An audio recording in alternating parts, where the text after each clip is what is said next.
spento del Presidente Giuseppe Conte. Grazie. Si deve preparare subito dopo Marco Grimaldi.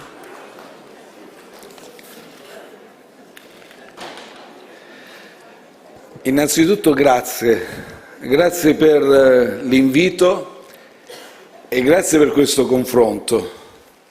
Oggi è il 25 novembre, direi che l'obiettivo comune deve essere che tutti i giorni sia 25 novembre. Abbiamo avviato un percorso anche quando ero al governo col codice rosso. Abbiamo iniziato a puntare su una risposta più efficace da parte dello Stato contro le denunce di violenza che subiscono le donne. Dobbiamo incrementare quel percorso e rafforzarlo soprattutto sul piano della prevenzione.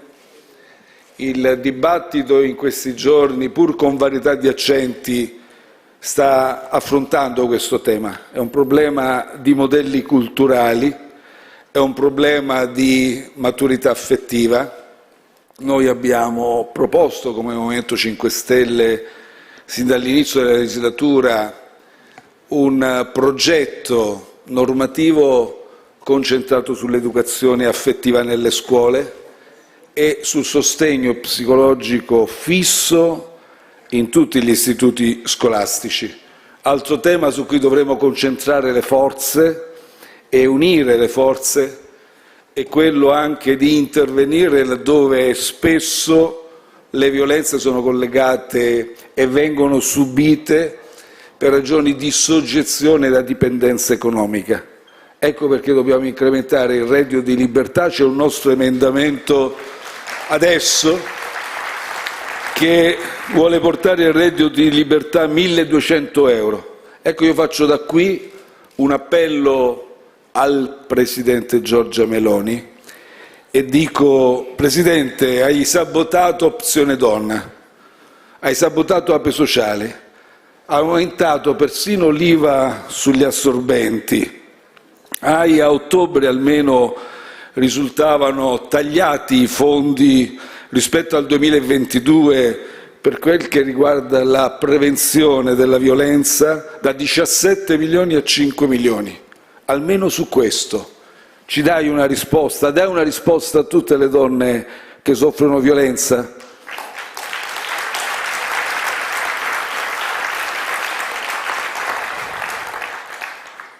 Possiamo combattere una battaglia insieme per quel che riguarda la manovra economica. Credo che sia il tema più urgente per tantissime famiglie, tantissimi cittadini. Guardate, non era scontato che il nostro Paese, dopo una devastazione dovuta all'emergenza pandemica, poi c'è stata anche quella energetica, corresse e producesse un 12% di PIL in 2 anni. Per noi il PIL è un indice economico, non è tutto. A noi piace misurare la qualità di vita dei cittadini, il benessere reale, però sicuramente ci lascia fortemente preoccupati un governo che oggi, dopo aver contrastato in tutti i modi in passato la logica delle austerity, oggi si vanta di uno 0, sta portando questo governo il Paese a previsioni che oscillano tra lo 0,4, 0,6, 0,7% di PIL l'anno prossimo. Perché questo ci preoccupa? Perché è un governo che accetta di portare il Paese in una discesa. È un governo che peraltro non ha nessuna prospettiva, non ci offre nessuna prospettiva di riallocare in modo equo, socialmente equo, ambientalmente giusto le risorse. Quindi la prospettiva è che sempre meno risorse e sempre più ingiustizia sociale. È un governo che, io l'ho denunciato più volte, ho parlato di cultura subcultura tossica di governo. È un governo che mira a dividere, è un governo che sta reintroducendo una logica neocorporativa particolarmente selettiva. si rivolge ad alcuni non blocchi sociali, perché blocchi sociali fa pensare a platee estese, ma sono sottoblocchi sociali con cui evidentemente ha fatto dei patti taciti per quanto riguarda il consenso elettorale. Ma non puoi governare così un Paese. Per governare un Paese devi guardare a tutte le esigenze di famiglie e soprattutto a quelle delle fasce più fragili, più vulnerabili del Paese. E se aumentano le diseguaglianze, come primo obiettivo ti devi porre il problema di ridurre queste eguaglianze. Stanno aumentando le diseguaglianze territoriali, di genere, stanno aumentando diseguaglianze intergenerazionali. Oggi i nostri giovani non hanno prospettiva e non c'è nessuna reale in questa manovra economica misura risposta per i nostri giovani.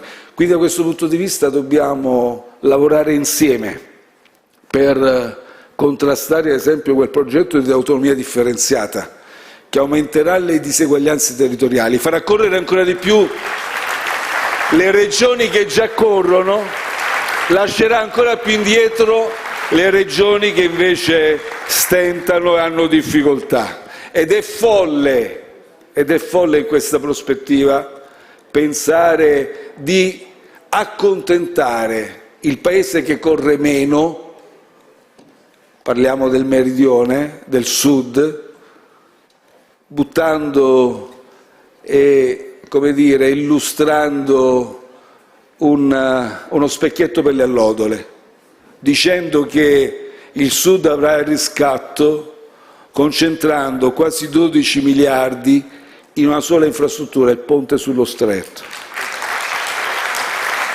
Non possiamo permettere che prendano in giro il Paese. Io dico insieme a voi, lanciamo una sfida al Governo. Se volete concentrare tutte le prossime risorse degli anni a venire, e non basteranno quegli 11-12 miliardi, in una sola infrastruttura, l'infrastruttura che serve più al Paese è quella sanitaria. Investiamo nella sanità pubblica.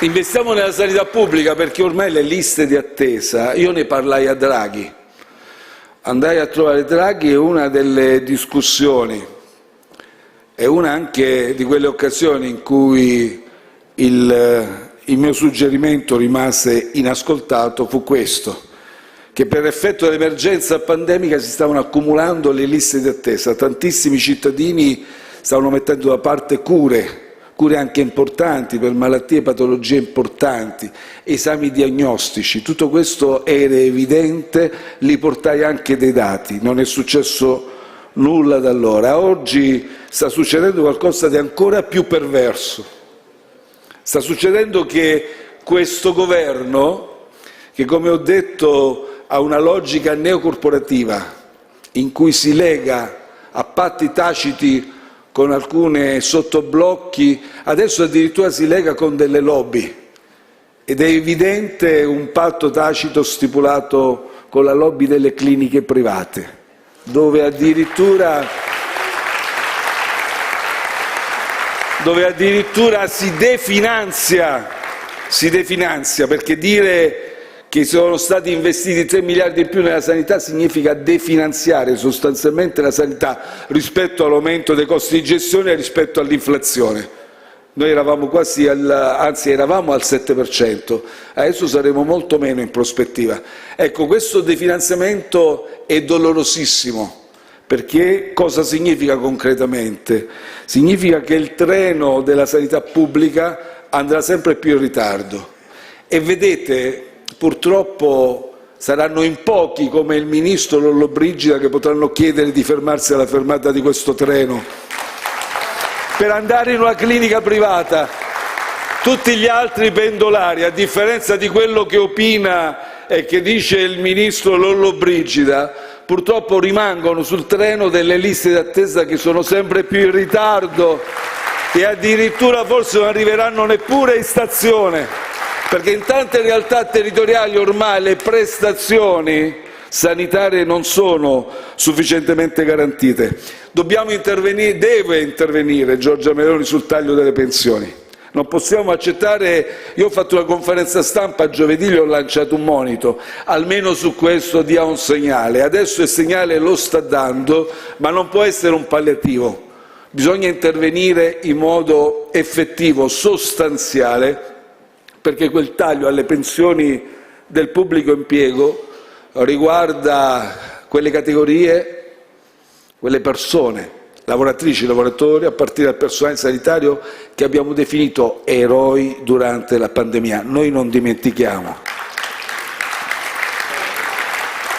Sta succedendo qualcosa di particolarmente strano. Giorgia Meloni, da un lato, quando viene in Parlamento sembra un leader d'opposizione, per la modalità con cui parla, attacca, con cui sfodera un'arroganza che ce la ricordiamo soltanto quando faceva il tribuno dell'opposizione. Dall'altro invece nella sostanza ha cambiato completamente posizione, c'è un capovolgimento, uno stravolgimento di pensiero. L'abbiamo visto. Ormai è la più accarezzata e coccolata dai falchi dell'austerity di Bruxelles. E pensate anche ultimamente, ne abbiamo conferma di questo atteggiamento, di questo stravolgimento di pensiero in tanti dettagli. Solo nel 2018 dichiarava: le agenzie di rating sono aziende private che operano per conto dei loro investitori. E si poneva questo interrogativo retorico: ci interessano più dei cittadini? E rispondeva: a me no. È venuta in Parlamento l'altro giorno, al Senato, e si vanta delle agenzie di rating. Cioè tutta l'economia adesso è ridotta al giudizio delle agenzie di rating. A noi non interessano. Ci interessano meglio il giusto. Io ho governato con 2 governi per 3 anni. È chiaro che anch'io mi preoccupavo da Presidente del Consiglio delle agenzie di rating. Ma vantarsi di questo, quando il ceto medio si sta impoverendo, quando tutte le famiglie vengono lasciate per strada, non ha alcun senso. Vuol dire che hai mutato pelle, hai cambiato completamente atteggiamento.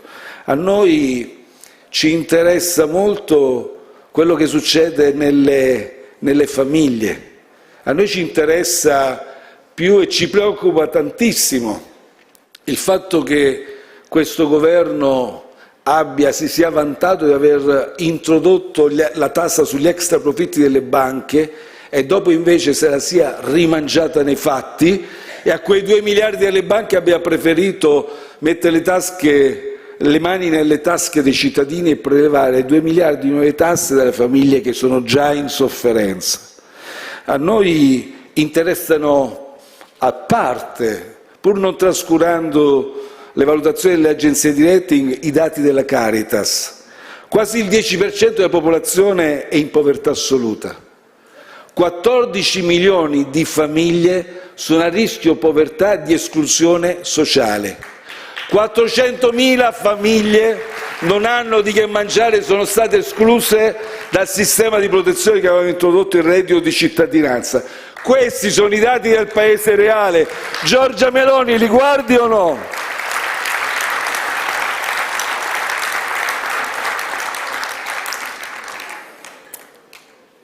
Una persona su 4 che infila alle mense della Caritas è una persona che lavora, è una persona che si spacca la schiena, ma non arriva a fine mese e deve andare alla mensa Caritas. Sono quelle dello sfruttamento della manodopera, su cui abbiamo fatto una battaglia comune con voi sul salario minimo. Quella battaglia non gliela faremo vincere. Loro pensano che la stanno vincendo. Pensano di essere furbi. Avete visto come sono furbi? Dopo una nostra proposta chiara, dopo aver discusso tanto in Commissione Lavoro alla Camera, hanno inventato questo colpo di teatro. Hanno rimandato la palla al CNEL di Brunetta. Non lo volevano loro eliminare, adesso hanno scoperto la centralità del CNEL. Adesso se ne sono inventato un'altra. Pensate, in barba a qualsiasi dialettica parlamentare, hanno introdotto un emendamento alla nostra proposta di legge che abbiamo cofirmato insieme per introdurre una legge di delega che quindi rimetterà la palla al decreto legislativo del governo di là da venire per buttarla tutta in caciara. Ma chi in questo momento prende 3, 4, 5 euro lordi l'ora non si fa prendere in giro da queste manovre, chiede una soluzione che è una soluzione di dignità, e noi saremo insieme in questa battaglia perché abbiamo il Paese con noi, la gente che onestamente lavora, si spacca la schiena e che non è disponibile ad accettare un palliativo anche su questo fronte. Concludo, mi avvio a conclusione dicendo che oggi si fa un gran parlare di PNRR, anche questo ormai è un tema che è diventato, per come è affrontato dal governo, l'impostazione è davvero poco dignitosa. Vi ricordate, siamo partiti da 5 astensioni da parte di Fratelli d'Italia per quanto riguarda il PNRR, non sarebbe mai arrivato in Italia fosse stato per loro, poi siamo arrivati al punto che erano troppi miliardi, oggi si vantano di aver incrementato di qualche miliardo, oggi si vantano che è arrivata un'ulteriore rata, ma scusate, ma il problema non è che dopo una sofferta negoziazione, dopo varie rimodulazioni, sono riusciti a ottenere un'ulteriore rata. Il problema è che il PNRR è fermo, i progetti sono fermi. La Corte dei Conti, nel giugno di quest'anno, su 27 progetti campione da 31 miliardi, ha certificato che sono stati messi a terra solo 2,47 miliardi. E questo è il tema. Il problema è l'attuazione, non ci si può vantare di aver preso un'altra rata. Quindi veramente sembra questo un mondo completamente capovolto. Attenzione, sulla riforma costituzionale ci aspetta una battaglia insieme, la dobbiamo fare insieme e in comune. Per quanto mi riguarda, io dico solo, lo sapete perché lo dico spesso, il dialogo c'è sempre. Nicola e gli amici mi hanno sempre trovato disponibile al dialogo. L'unità deve essere, e quindi una proposta unitaria deve essere un obiettivo. Il metodo per arrivarci è un percorso serio, rigoroso, di confronto su temi e progetti, perché se no non riusciamo a costruire una proposta credibile per il Paese, una vera alternativa del governo. Una vera alternativa del governo richiede fatica, richiede impegno, richiede serietà, altrimenti ci troviamo a far come loro, che mettono insieme una accozzaglia elettorale che può essere anche vincente, ma poi sono divisi su tutto. Il Paese va a rotoli. Questa riforma costituzionale è veramente, di tutte le idee che potevano partorire, la più bizzarra, la più pericolosa. Non ha né capo né coda, è davvero invotabile. Quindi dobbiamo lavorare insieme per contrastarla in tutti i modi, sperando di far capire loro che questo progetto non ha nessun futuro e va contrastato con tutte le nostre forze. Sull'immigrazione e sicurezza io dico solo questo. Mi avete sentito parlare spesso su questo tema. Forse qualcuno può pensare che non abbiamo l'identica sensibilità. Io dico solo: non dobbiamo consentire a questo governo di fare continuamente spot elettorali e soprattutto non dobbiamo lasciare a loro il problema della sicurezza che riguarda milioni e milioni di cittadini che vivono nelle periferie, che vivono in quartieri degradati. Dobbiamo cercare di affrontare con ragionevolezza questo tema, partendo dai diritti fondamentali delle persone che emigrano, dalle loro difficoltà, dai loro bisogni, ma dobbiamo anche porci il problema di chi vive difficoltà, situazioni reali. Dobbiamo contrastare questo governo. Quando ci parlano dell'accordo con l'Albania, a me viene da dire, con presa di realtà, che sarà un accordo completamente inefficace, un'ulteriore presa in giro degli italiani, perché significa spendere risorse e spendere soldi per portarli in Albania e riportarli qui in Italia senza nessun costrutto e senza nessuna reale prospettiva di soluzione. Concludo con la politica estera.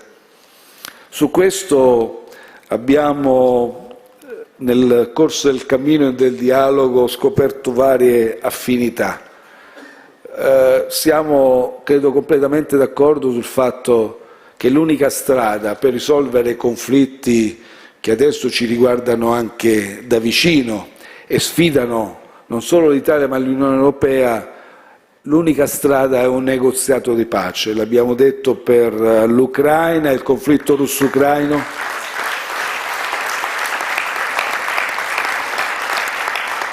E purtroppo non abbiamo un governo che rispecchia anche quella tradizionale capacità di dialogo del nostro Paese. Abbiamo un governo che presta ossequio a quella che ovviamente sono dei diktat imposti da altri, nell'ambito di un'alleanza in cui non ci si sente partner, partecipi, ma si va lì a prendere indicazioni che vengono subite in modo passivo e acquiescente. Invece bisogna avere coraggio anche nel conflitto israelo-palestinese. Non possiamo, abbiamo manifestato tutti piena solidarietà a Israele perché quell'attacco è stato atroce e quell'attacco ci ha lasciato sgomenti. Ma detto questo, bisogna poter dire a Netanyahu e al suo governo che questa strategia che stanno attuando è una strategia che sta portando a una catastrofe umanitaria inaccettabile. Va fermata con un cessate il fuoco immediato, non con una tregua di qualche giorno o di qualche ora. Quindi lavoriamo insieme, vi auguro i migliori auguri, vi formulo i migliori auspici e auguri per il proseguo del vostro congresso. Troverete in me, nel Movimento 5 Stelle, una forza politica che rivendica la propria autonomia, il proprio percorso, che rivendica anche la possibilità di esprimere una linea politica che sia in linea e coerente, aderente alle esigenze e ai bisogni dei cittadini, ma troverete in noi sempre una forza politica disponibile al dialogo. Grazie.